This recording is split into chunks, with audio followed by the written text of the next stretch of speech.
The pressures of the legal profession are vast and complex, but so are the pressures of law school. But the latter remains woefully under-acknowledged.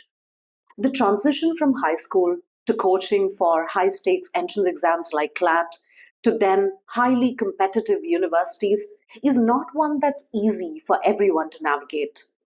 In India, the issue is compounded. Academic pressures are compounded by societal expectations, parental expectations, financial struggles, callous faculty attitudes, and a seemingly insurmountable barrier to entry into a field that is arguably rife with nepotism. This has created an environment where law students struggle with mental illnesses such as depression and anxiety. The most tragic manifestation and the ultimate manifestation of the pressures of law school is reflected in the rising incidence of students taking their own lives. This was taken note of by the Supreme Court earlier this year when it constituted a task force to look into and address the issue of mental health of students in higher education institutions across India, including law schools. While passing this order, the bench of Justices J.B. Pardiwala and R. Mahadevan observed that the number of student suicides had surpassed the number of farmer suicides. But student suicides and the mental health of students continue to be a topic that is covered in stigma. In this backdrop, a team of researchers headed by Dr. Pallab, the Dean of the School of Law, Centurion University in Odisha, undertook a study of mental health of law students.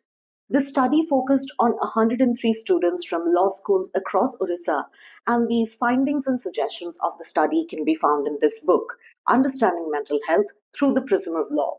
We spoke to Dr. Das about the unique struggles faced by law students and about how we might be able to change the system so that students and the ones who care for them can get the help they need.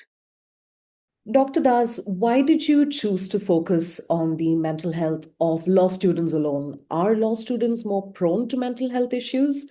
And if yes, why? Right.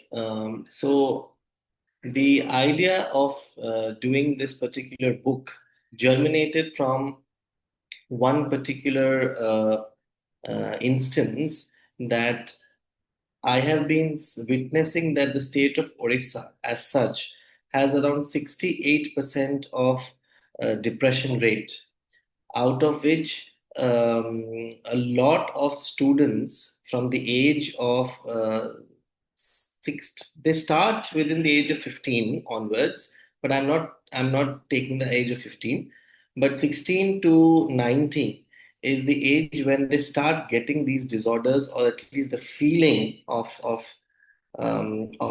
depressive thoughts. So that was one of the main reason why I thought that I will study something that will help me analyze why these students are doing these kind of attempting suicides or actually dying because of suicide. So, since I hail from the legal background, it will be easier for me to understand the minds of the students who belong from the legal background. That was one reason. And the second reason is, that it is said that the legal industry or the legal fraternity itself is a lot of stressful um, profession, right? So I wanted to know how do they feel about when they choose law, and what is the difference when they come to know the reality of law. Understood, understood. So it's sort of, we already know some statistics about mental health issues and burnout in the legal career, but you try to look at it from before they even join the workforce, is what you Yes. say. From your study and the research you've done, you've cited a lot of papers in your book. What sort of mental health issues are most prevalent within students? And could you tell us a little bit about these issues and maybe what symptoms we can watch out for? Right. So the major disorder, and I'm very particular about using the word disorder, because I should not say that it is a sickness. It's something that has gone wrong with, which is not in order in your body. There's a saying that your mind, your body, and your soul should be aligned together. Then you can function perfectly. But we all know that there's an environmental factor, there is food factor, there is being born as a in a particular gender is a factor. Now also people are saying that we do not associate ourselves with any kind of gender, the Gen Z people. So these are a lot of factors, why people are having these kind of mental disorders. And the most common form of mental disorder is or starts with being a feeling of loneliness, right? And that if that feeling of loneliness is stays for a prolonged period of time, that culminates into what is called as depression. Now, let me also tell you that uh, I have studied this field for almost 12 years now, and I have witnessed this field for a period of 12 years now. I'm very particular when I say that I've witnessed this field, right? So I've started studying about this field for the past 2 3 years, but I've witnessed this field of mental health issues for the past 12 years now. And mm, depression is the first thing. Whenever you have depression, anxiety is something which comes along with depression. Now people might have anxiety disorder, might and might not have depression. But if people have depression, they will go through anxiety. Please try to understand these two things which are interrelated. So this is the most common disorder or illness that I would say. Other illnesses which comes along in the same field is called as the bipolar disorder. What is this bipolar disorder? It is the feeling of extreme happiness suddenly and extremely sadness suddenly. And when you're extremely sad, you start crying, you start to self harm, you start to stay isolated. And when you're extremely happy, you do things which normal people would say that, okay, take your time to do, calm down. You can, I mean, it's super excited phase.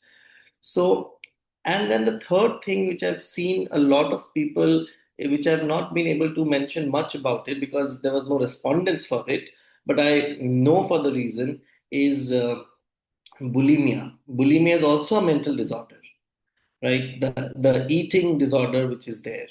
So I've mentioned a couple of, a lot of other psychiatric terminological disorders which are there in my book, but these are much more prevalent in the younger generation. Is the environment at law colleges a contributing factor to these mental health disorders? In law school faculty and even lawyers later on have this attitude of, especially when they're faced with someone expressing some difficulty, they have this attitude often of law is tough. You knew what you signed up for. How can we change this, especially within law schools? So let me go back to the root cause that in India, around 50 million children are affected by this mental health issues. Why do they get affected? Of course, economics plays an important part. We cannot help with that particular, unless and until we become a developed nation, things might be better off. But keeping that aside, I think that, there is a need of mentorship at the age of 14 to 16 when you are crossing your 12th standard and you're deciding what you're going to do next.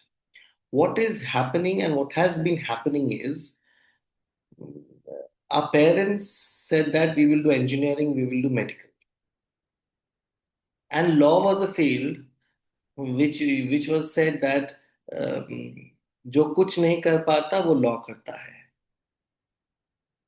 right? And even till today, we hear this phrase: when you can't do anything, you do law. But of course, that thing changed when NLS and all the NLUs started coming up, right?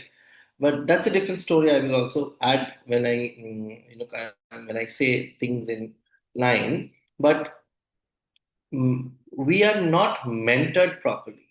We do not know who we are at the age of 15 to 16 by our elders. We trust what we couldn't do to the next generation, right? So we are all perplexed, we are confused. So we really do not know the real picture of litigation. We really do not know the real picture of corporate lifestyle. But we have to earn money.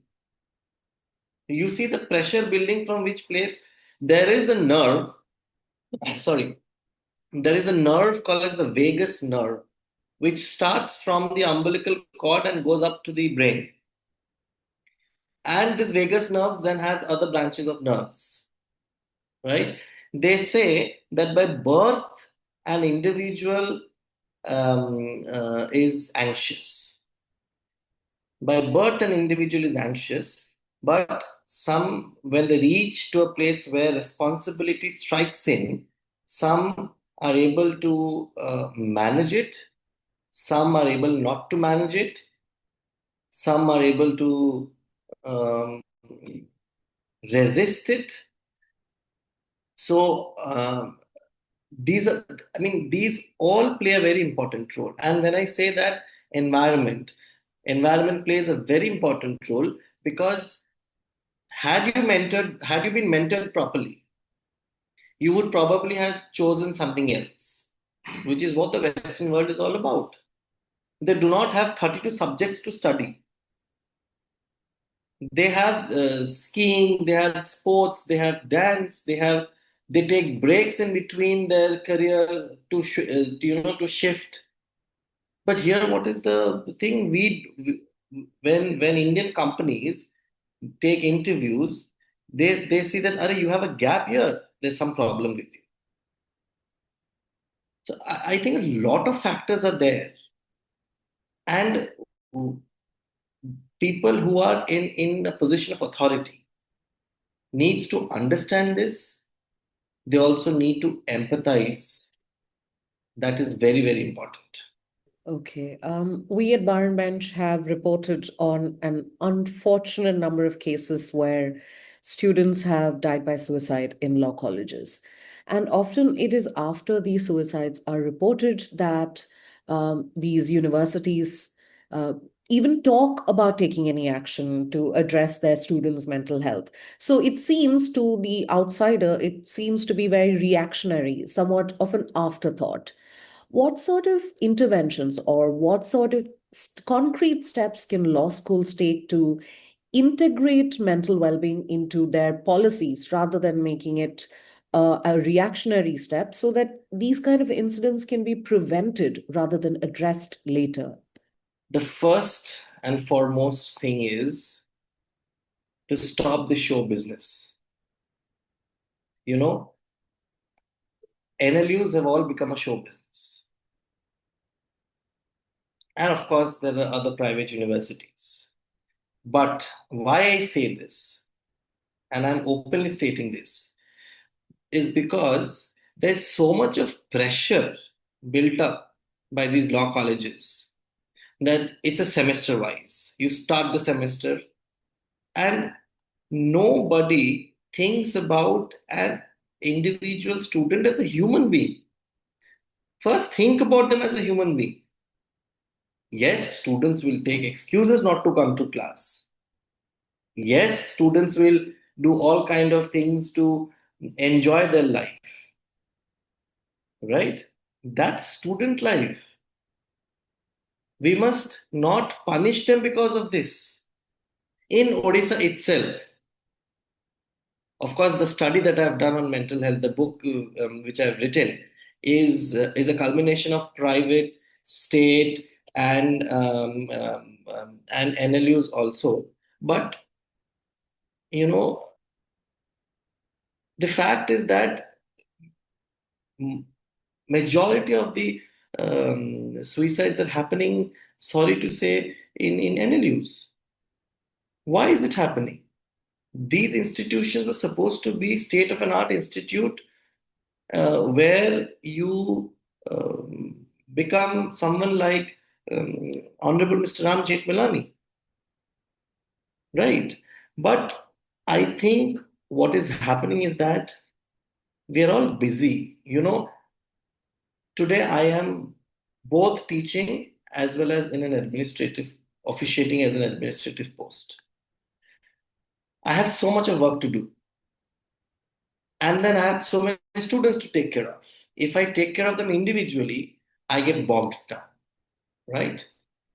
Does that mean that I would say that whatever is happening, let it happen, they will take care of themselves. We cannot have this attitude, right? So uh, a lot of things are happening on pen and paper only. There are organizations which proclaim to be supporting mental health programs in universities, but in reality, what is happening is that they just issue red flags. That there is a red flag when it comes to contacting the person, that there is a problem with a particular student.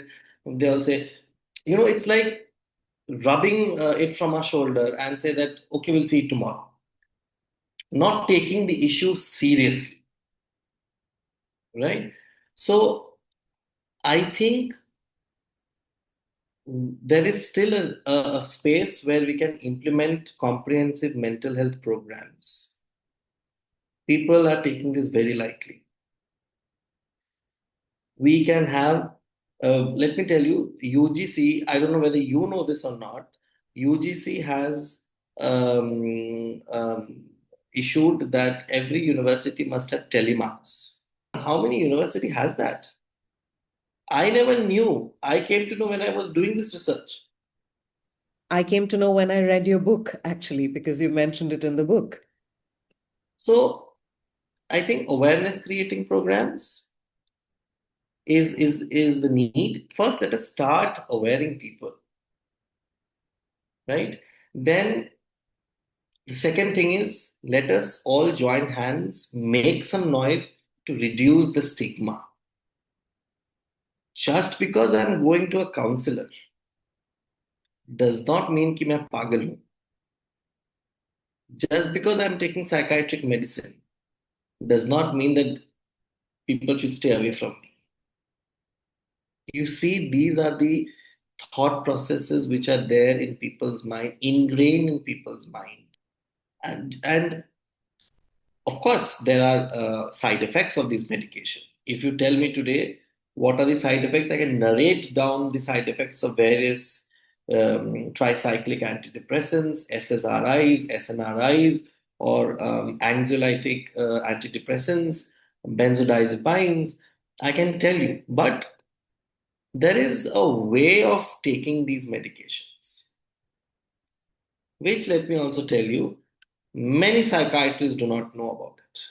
They have openly admitted that we know how to administer the medicines, but we really don't know how to withdraw them back.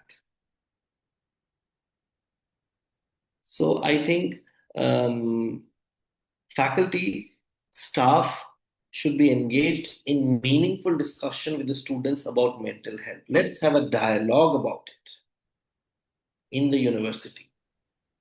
Let us try to inculcate a very positive, healthy atmosphere. If someone is telling, I know of faculty members who say that, oh, these students will take excuse of depression and they will not come to class. I said that please try to understand. Of course, ताली एक हाथ से तो नहीं बजता. There might be some students who take this plea, but did we ever find out Is it really true or not? We actually come into action only when we come to know कि hostel में suicide हो गया है. Now the blame will come to the highest authority of the university, or the university will be blamed. Let us try to hide it. This is what has been done. So I think we also, the one last point about this question that you have asked is that let us create a supportive environment. Right. You've actually answered my next question, which was about the stigmatization of mental health and why that might be a reason why students, even if there are facilities available, often students are reluctant to go and seek help, at least, or at least do it openly. What advice would you give young law students who might be going through a difficult time, who might be reluctant to take that first step? What can they do? This is not just for the young law students, this is also for the lawyers who are in the business, who are in the profession, right? It's okay. Something can happen chemically inside your body. And if you admit it openly, it's not, trust me, it's not that people will stigmatize you. It is much more liberating. Let me tell you over here. I have been suffering from clinical anxiety for the past 12 years, and I've been on several medications with several side effects. But it has been, when I tell this to you, when I tell this to bar and bench, I feel much more liberating for the next 10 years. Nobody can stigmatize me any further. What is that I will lose? People say that okay, Dr. Pallab, who's leading an institution, does not he's mentally ill. So are you judging me for that? Something which is natural, are you judging me? Just because I can have diabetes, I will take medication. I have anxiety and I'm taking medication. What's wrong in that? We need to understand this. Second is that the prior to anything, if India would have nurtured this culture of counseling, we really call ourselves as psychologists. We really call ourselves as counselors. We are all here to get money and go back home, come next day, earn money, go back home. We really don't care. How many of us who are not counselors, who are not psychologists, really sit down with the students or with someone? And that's why I said that I'm also including lawyers. Do they not face it? They do face it. I know of a friend who is very successful in litigation and knows that I have been researching about this field for a pretty long period of time. And he was like, should I go for medication? Should I start therapy? What should I do? Can you please tell me? I said that what is the problem? Is that I'm having a lot of breathing problems. And the moment I see phone calls, I start getting panicky. So this is a symptom, right? So I said that the first thing that you should do is you should meet a counselor or a psychologist. Sometimes talking it out also helps, right? But people fail to understand that if I am telling you, Ms. Geeti, that I have suffered this and I'm suffering this and I'm taking medication, thousands of people will come to you and say that even I'm suffering. Are we not creating a supportive environment? So, my advice, the only advice is if you want to eradicate the stigmatization of mental health, please talk about it. Please make some noise about it, provided you have really suffered it or you are going through it. Because I know for a matter of fact, people who have not faced this can never understand this, what is going on in the physical body. And I really don't blame them. I really don't blame them. जब तक खुद पे नहीं गुजरता है तब तक नहीं पता चलता है कि वो चीज क्या है. True, true. And I think that's a very powerful message that you've just given to lawyers and young law students. What sort of amendments and to the legislative, the statutes that we have in place, and what sort of interventions, institutional interventions, uh, do you hope to see which could help address students' mental health, not just law students, but just mental health of students? I think we have enough law in place in India. Do we need a law anymore? I really don't know that whether we should need law, because we do have the Mental Health Act 2017. The challenge is implementation. It has Section 115, which has decriminalized attempting suicide, which is a wonderful piece of legislation. But I'll tell you, I mean, this is real life. When you are feeling depressive, you really don't bother as to whether you're a law student, whether you're a fashion student, whether what will happen to you, whether you go to jail or not. You don't think about all that thing. You only think about the pain. Can I withstand that pain once it happens again? There's a very good Hindi shairi which I had heard from someone and I'd read it also. I really don't know. I give due credit to the person who has written it. कि दर्द का एक अपना ही अदा है, दर्द का एक अपना ही अदा है कि वो सहने वालों पे ही फिदा है. Those who can endure the pain, they will get more pain. Or God chooses them to, because they know how to tolerate it. But I don't think so. I really don't think so. We require more law. We require more people of loving nature. We require more people who at least tries to understand this. People do not really try to understand. People say, I have often heard this particular this statement. चल बाहर चलते हैं सब ठीक हो जाएगा. अरे, just brush your head like this and your overthinking will stop. My own people have said this. So I think starting from the 1851 Lunacy Act to the 2017 Mental Health Act, we have come a long way. But we really don't need any laws to stop suicide. We need more awareness to stop suicide. We need more people to come out of this and talk about it and say that they are in pain. And let me tell you, I cannot define, I will not be able to define pain, but it's actually very painful. I've faced it. It's very painful. And I wish nobody, because it is invisible pain. Something which is invisible cannot be understood by anybody, right? So there's a lot of, when it happens, there's a lot of anguish inside. मेरे साथ ये क्यों हो रहा है? There's a lot of despair. I wish I had somebody to talk to. I wish I had somebody to talk to. And during that point of time, who would have understood that anguish and the despair. That is what is needed. So, more loving, more kind people is the key to addressing this very pressing issue. Thank you. Your message has been incredibly important.